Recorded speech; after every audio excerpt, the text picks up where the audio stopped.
Bapak, Ibu, saudara-saudari sekalian, di dalam Dhamma sering diibaratkan seperti cahaya. Bahkan di dalam Anggutara Nikaya kelompok 4 disebutkan di sana bahwasanya di dunia ini ada 4 jenis cahaya. Yang pertama adalah Suryaloko, Candaloko, Agaloko, dan Panyaloko.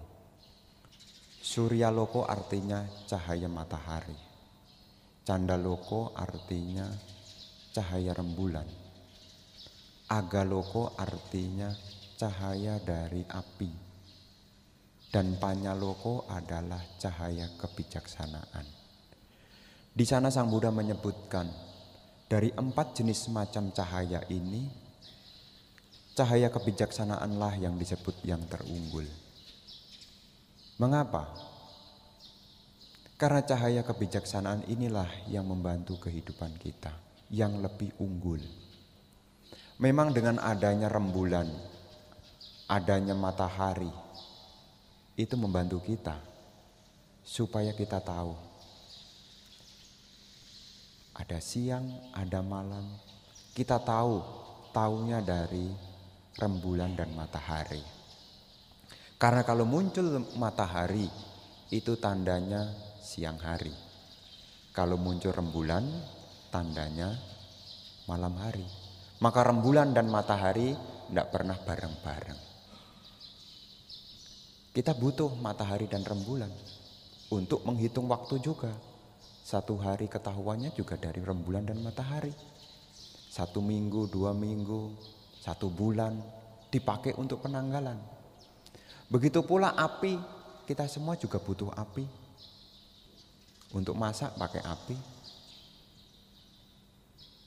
Untuk nyalakan lilin ya pakai api juga. Tapi disebut di sana, kenapa Sang Buddha menyebut cahaya yang paling unggul adalah kebijaksanaan? Karena kebijaksanaan inilah yang kita pakai untuk menghadapi kehidupan ini. Karena kepandaian kita menggunakan pengetahuan dan keterampilan yang kita miliki, itulah kebijaksanaan. Maka untuk menjadi orang bijaksana ini terus terang tidak mudah. Maka kita berterima kasih kita ketemu dengan ajaran Sang Buddha. Kenapa? Karena kita tidak usah lagi mengalami sendiri. Karena Sang Buddha adalah yang maha suci, yang telah mencapai penerangan sempurna.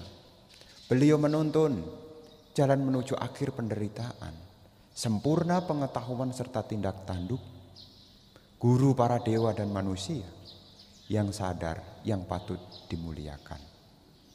Maka salah satu bentuk puja kepada Sang Buddha sebagai rasa terima kasih bukan semata membakar dupa, menyalakan lilin. Karena ada puja yang lebih tinggi, adalah pati-pati puja, puja melalui praktek. Dan praktek ini perlu yang namanya kebijaksanaan. Karena praktek Dhamma tanpa kebijaksanaan sulit. Maka selama sebulan pendalaman Dhamma ini endingnya itu supaya Bapak Ibu ini tambah bijaksana. Kenapa? Karena setiap hari Bapak Ibu akan ketemu dengan permasalahan. Kalau tidak bijaksana, terbawa yang namanya persoalan. Maka di dalam kehidupan kita ini seperti dulu pernah saya sampaikan, bahwasanya kita hidup punya tujuan untuk bahagia. Syarat agar kita bahagia adalah mempraktekkan Dhamma. Bagaimana mempraktekkan Dhamma? Harus punya yang namanya kebijaksanaan. Bante, kan pengalaman saya sedikit, saya belum mengerti. Topik-topik Dhamma belum mengerti.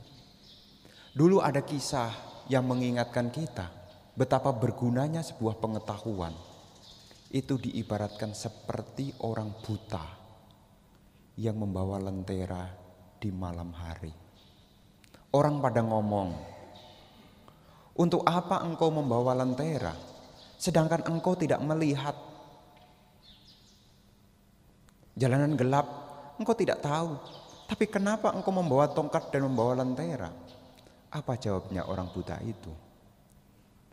Orang buta itu menjawab, memang saya tidak melihat, tetapi dengan saya membawa lentera, orang tidak bakalan nabrak saya. Sama, saya belajar Dhamma kan belum punya tujuan untuk mencapai Nibbana toh Bante. Apakah semua pengen mencapai Nibbana? Oh belum Bante. Ya enggak apa-apa. Tapi minimal tidak sampai jatuh di dalam penderitaan. Saya tidak seperti Bante. Bante kan mau jadi Nibbana. Saya kan masih pengen senang-senang. Boleh senang, tapi jangan sampai menderita. Maka kita perlu belajar bijaksana. Maka menjadi orang bijaksana itu bukan indah merangkai kata, tapi juga indah mengelola sebuah permasalahan. Kita hidup terbiasa dengan kenikmatan. Kita hidup biasa dengan rasa enak yang saya ibaratkan seperti seres. Kita biasa hidup dengan kenyamanan. Tanpa pernah mendengar tentang penderitaan, kita anggap sama. Sehingga di situ kita butuh yang namanya kebijaksanaan. Maka Sang Buddha mengenalkan Dhamma ini bukan tujuannya untuk menakut-nakuti kita, bukan. Sang Buddha mengajarkan Dhamma ini bukan untuk bikin kita pesimis, bukan. Supaya kita jadi orang bijaksana. Karena kebijaksanaan ini adalah pengetahuan di dalam mengaplikasikan, kita punya pengetahuan dan pengalaman ketika menghadapi persoalan. Dan perlu Anda ketahui, persoalan hidup itu tidak pernah ada kurikulumnya. Sehingga tidak bisa dipelajari. Maka di dalam kehidupan kita belajar Dhamma, ini memunculkan cahaya. Supaya kita punya yang namanya kebijaksanaan. Cahaya ini otomatis. Di mana ada gelap, kalau ada cahaya, maka gelap itu akan hilang. Kalau ada cahaya, gelap akan hilang. Kalau ada cahaya, kita tahu bedanya ini dan itu. Kita tahu. Coba kalau seandainya ruangan ini lampunya dimatikan. Bagaimana membedakan antara meja dan kursi? Bisa bedakan? Tidak bisa. Ketika lampu ini nyala kita bisa katakan di sebelah sana meja, di sini kursi. Kenapa? Karena punya cahaya. Dalam hidup kita juga sama. Mana yang harus kita pegang, mana yang harus kita lepaskan, itulah kebijaksanaan. Jangan semuanya dipegang. Maka kita belajar Dhamma itu seperti itu. Tujuannya supaya kita hidup jadi orang bijaksana. Setiap waktu kita akan ketemu masalah. Maka di dalam khotbah Sang Buddha, khususnya kepada para biku, supaya para biku ini memahami. Kadang-kadang Sang Buddha menguraikan sesuatu yang sulit. Tentang hidup ini penderitaan. Hidup ini ada sebab penderitaan. Dalam hidup ini ada akhir penderitaan dan dalam hidup ini ada jalan menuju akhir penderitaan. Memahami ini Anda jadi bijaksana. Sehingga dalam hidup Anda tidak kaget. Jadi kalau Anda paham 4 ajaran Sang Buddha ini, ada penderitaan, ada sebab penderitaan, ada jalan, ada akhir penderitaan, ada jalan menuju akhir penderitaan. Paham ini saja. Hidup Anda sudah setengah masalah Anda kelar. Dicela orang, wajar toh berkumpul dengan yang dibenci. Kehilangan, wajar toh berpisah dengan yang dicintai. Dalam jagat raya ini, siapa yang bisa memilih seperti apa yang saya kehendaki? Berkumpul hanya dengan yang saya cintai, berpisah hanya dengan yang saya benci. Bisa begitu? Mau saya sih begitu. Yang tidak menyenangkan tolong jangan dekat-dekat. Yang menyenangkan kesinilah. Tidak bisa. Kenapa? Ini realita kehidupan. Berbicara kebijaksanaan maka kita berbicara tentang realita kehidupan. Maka menjadi orang bijak di sini kita belajar untuk melihat realita kehidupan. Malam hari ini saya tidak berbicara yang tinggi, tetapi berbicara apa yang sangat bermanfaat untuk sekarang. Karena kalau saya berbicara Nibbana, ya bolehlah dipelajari. Tapi Anda keluar sampai ruang parkir sana, Bante ini tadi ceramah. pasang katang apa itu. Jadi dalam hidup ini kita belajar damai ini belajar untuk bijak. Kenapa Bapak Ibu Saudara sekalian kita diajak untuk bijak? Supaya dalam hidup kita ini kita tidak lalai. Seperti tadi saya sampaikan, kalau kita bawa lentera meskipun kita belum bisa melihat, minimal kita tidak menderita karena ditabrak orang. Sama juga di dalam praktek dhamma. Meskipun belum mencapai tingkat kesucian, diharapkan jangan sampai jatuh di 4 alam menyedihkan. Nanti Anda baca sendiri salah satu khotbah Sang Buddha. Terdapat di dalam Majjhima Nikaya yang berjudul Dhamma Duta. Kok Dhamma Duta? Duta Dhamma. Jadi utusan surgawi itu loh. Majjhima Nikaya 130. Dewa Duta kok Dhamma Duta. Dewa Duta. Efek dari tadi pagi langsung ke sini. Dewa Duta. Majjhima Nikaya 130. Di situ diibaratkan, Sang Buddha mengibaratkan seperti orang yang berada di 2 rumah. Dia berdiri di antara 2 rumah itu dan di rumah itu dua-duanya saling terbuka. Pintunya terbuka. Maka orang yang bisa melihat dan orang yang sehat, dia tahu siapa yang masuk, siapa yang keluar. Siapa yang masuk, siapa yang keluar. Apa yang lanjutan dari khotbah itu? Sang Buddha sampaikan begini. Dalam kehidupan ini saya melihat kelahiran ke kelahiran, kematian dan kelahiran. Dia masuk, dia keluar, dia masuk, dia keluar. Semua bergantung dari tindakan. Nanti baca sendiri. Majjhima Nikaya 130. Sekarang enggak usah buka buku-buku, enggak usah. Tinggal Google. Majjhima Nikaya 130. Kalaupun salah dibetulkan sama Google. Di situ Anda bisa baca sendiri. Semua makhluk bisa masuk ke sini, masuk ke situ. Yang rupawan, yang kaya, yang kedudukan tinggi, semua bisa masuk masing-masing ke pintu itu masing-masing berdasarkan perbuatan mereka sendiri. Terus dilanjutkan di dalam khotbah yang berjudul Dewa Duta itu.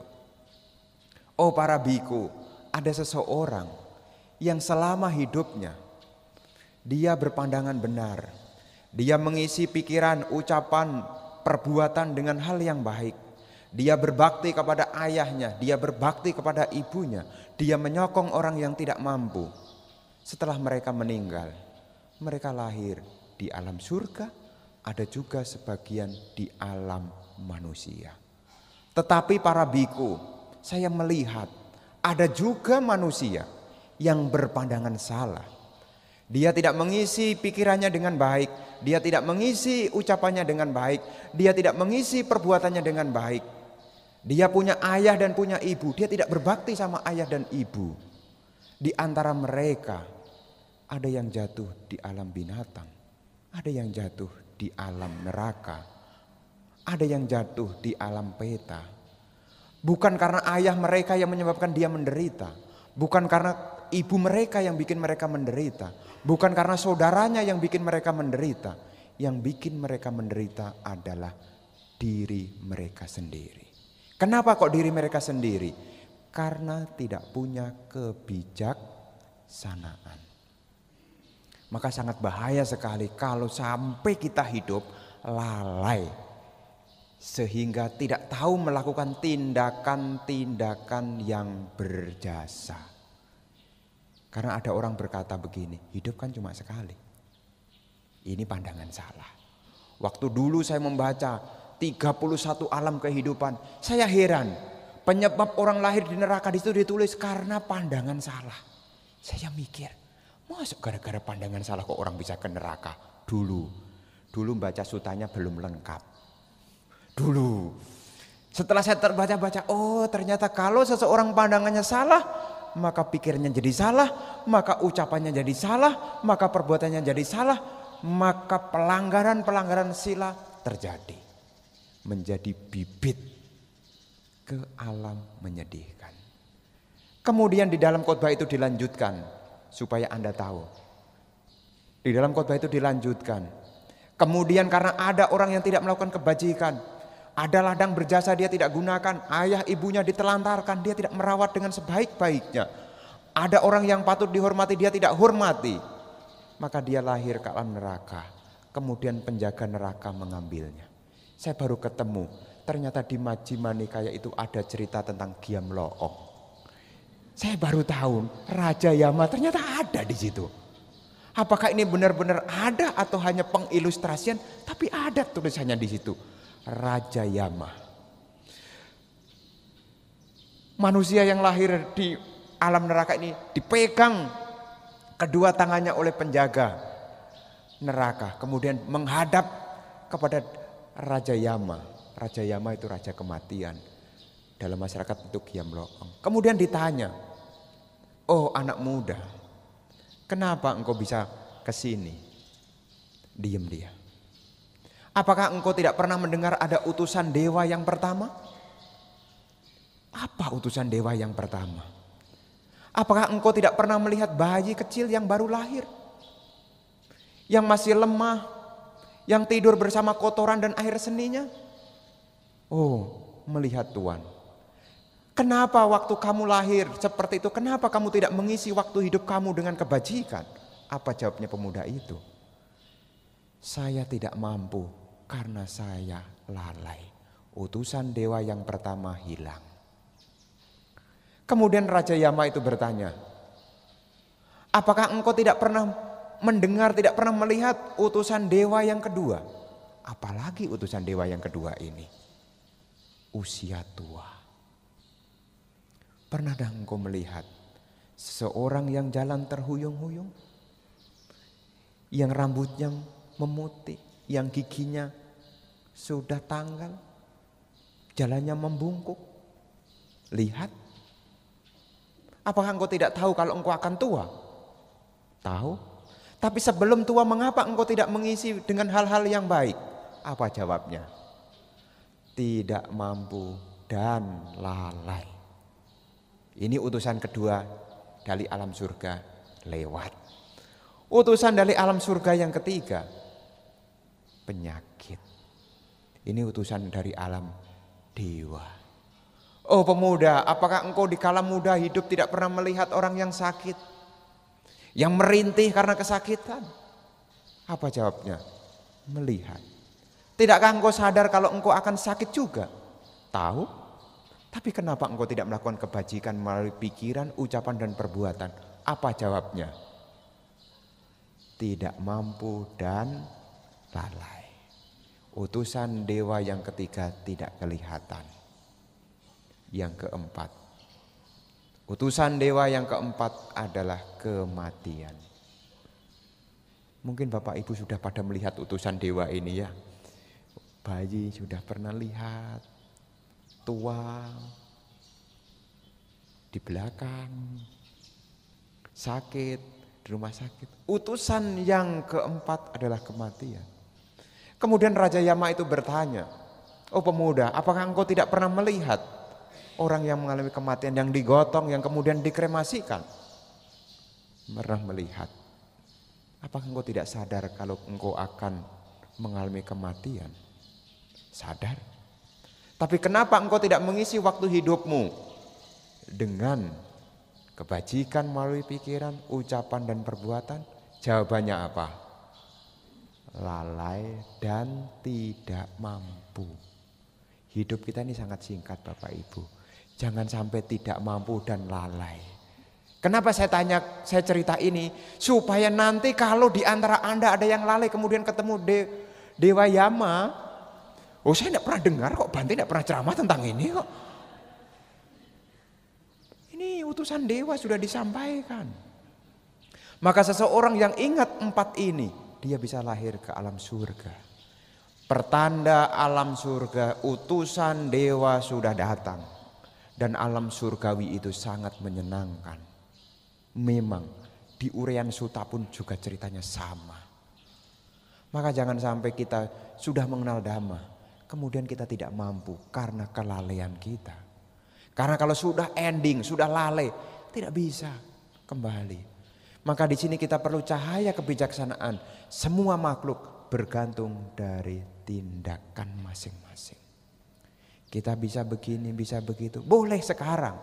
Tetapi ingat, apa yang kita lakukan sekarang, selama belum mencapai kesucian, apa yang kita tanam itu masih menjadi bahan untuk masa depan.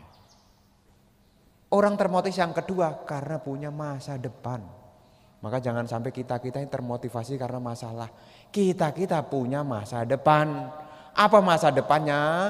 Di sini bahagia, nanti juga bahagia. Damang sucari tang care dama cari sukang seti asming loke param hica. Asming loke param hica.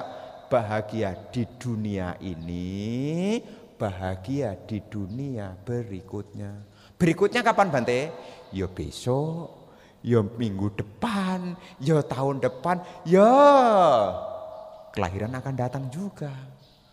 Maka Bapak Ibu Saudara sekalian, dengan kebijaksanaan jangan sampai kita lalai menyisihkan sebagian waktu hidup kita untuk membuat kebajikan. Jangan sampai lalai. Karena kelalaian ini menyebabkan seseorang tidak melakukan kebajikan. Apalagi masih muda-muda bisa merasakan enak, kadang-kadang lalai. Bahkan diajak orang tuanya ke wihara, bilangnya apa? Mama aja yang ke wihara, papa aja yang ke wihara. Nanti kalau sudah tua giliran kami saja yang berangkat. Lalai, jangan sampai lalai. Jadi di sini satu renungan kepada kita semua, bahwasanya dengan kebijaksanaan yang kita miliki, gunakanlah waktu hidup kita yang singkat ini, karena waktu begitu cepat. Tahu-tahu Anda sudah 50, tahu-tahu. Dulu baru menikah, tahu-tahu anaknya sudah kuliah. Kemudian Anda mikir, kok cepat ya? SMA baru kemarin. Kok sekarang anak-anak sudah gede? Tahu-tahu sudah punya cucu.